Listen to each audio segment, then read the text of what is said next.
வணக்கங்க. இன்றைக்கி நம்ம சேனலில் சௌ சௌ துவையல் சட்னி மாதிரி ஒரு துவையல் அரைச்சி எடுத்துக்க போகிறோம். இது தோசை, இட்லி, சாதத்துக்கு ரொம்ப நல்லாயிருக்கும். சப்பாத்திக்கு கூட நீங்கள் வச்சு சாப்பிட்லாம். நான் ஒரு கடாய் வச்சு அதில் எண்ணெய் விட்டுருக்கேன். கடலை எண்ணெய் தான் நான் விட்டுருக்கேன் இன்றைக்கி. அதுக்கப்புறமா நம்ம கொஞ்சம் கடுகு போட்டுக்கலாம். நான் இன்றைக்கி கடுகு ஆட் பண்ணல, வேணும்னா கடுகு ஆட் பண்ணிக்கோங்க. ப்ளஸ் அதுக்கு தேவையான அளவுக்கு வரமிளகாய் ஆட் பண்ணியிருக்கேன். உங்களுக்கு பச்சை மிளகாய் வேணும்னா ஒரு வரமிளகாய்க்கு பதிலாக ஒரு பச்சை மிளகாய் ஆட் பண்ணிக்கோங்க.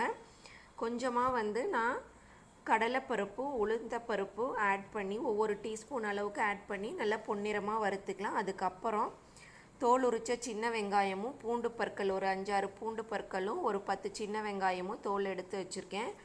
அதையும் எடுத்து இதில் ஆட் பண்ணி வதக்கிக்கலாம்.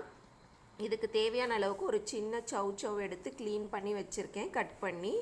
அதுக்கப்புறம் தக்காளியும் ஆட் பண்ணி இதோடு சேர்த்து வதக்கிக்கலாம். இது பாருங்கள், கொஞ்சம் நேரம் வதங்கட்டும். அதுக்கப்புறமா நான் இதுக்கு தேவையான அளவுக்கு தனியாவும் ஜீரகமும் ஆட் பண்ணிக்கலாம். பாருங்கள், இந்த தனியாவும் இந்த ஜீரகம் தான் இந்த துவையலுக்கு கொஞ்சம் டேஸ்ட்டு கொடுக்கும். ரொம்ப தனியாக ஆட் பண்ண வேணாம், ஒரு சின்ன டீஸ்பூன் அளவுக்கு ஆட் பண்ணுங்கள். அதுக்கப்புறம் நான் தக்காளி எடுத்து கட் பண்ணி வச்சுருக்கேன். ஒரு தக்காளி போட்டால் போதும் இந்த துவையலுக்கு. இது நீர்க்காய் அப்படிங்கிறனால ரொம்ப நேரம் வதக்க வேண்டாம், இதுலேயே தண்ணி விடும். அதே மாதிரி தண்ணி விட்டும் நீங்கள் இந்த துவையலை அரைக்கணும்னு இல்லை. இந்த தக்காளி, இந்த சௌச்சோவில் இருக்க அந்த தண்ணியிலேயே உங்களுக்கு சட்னி நல்லா அரைஞ்சி வந்துடும். தண்ணி ரொம்ப நீங்கள் ஆட் பண்ணிடாதீங்க. ஃபஸ்ட்டு அரைச்சிட்டு அதுக்கப்புறமா வேணும்னா ஆட் பண்ணிக்கோங்க. இதை கொஞ்சம் நேரம் வதக்கி எடுத்துக்கலாம். இதோட கொஞ்சம் தேங்காய் பற்களும் பாருங்கள், ஜீரகம் ஆட் பண்ணிட்டேன், தேங்காயும் பொட்டுக்கடலையும் ஆட் பண்ணிக்கோங்க. ஆட் பண்ணிவிட்டு ஆற விட்டுட்டு நம்ம துவையல் அரைச்சி எடுத்துகிட்டு வந்துடலாம்.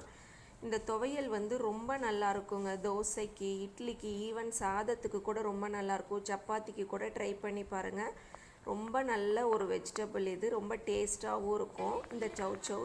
இதை நீங்கள் தாளிச்சும் சாப்பிட்லாம், நீங்கள் அப்படியேவும் சாப்பிட்டு பாருங்கள், ரொம்ப நல்லாயிருக்கும். ட்ரை பண்ணி பாருங்கள்.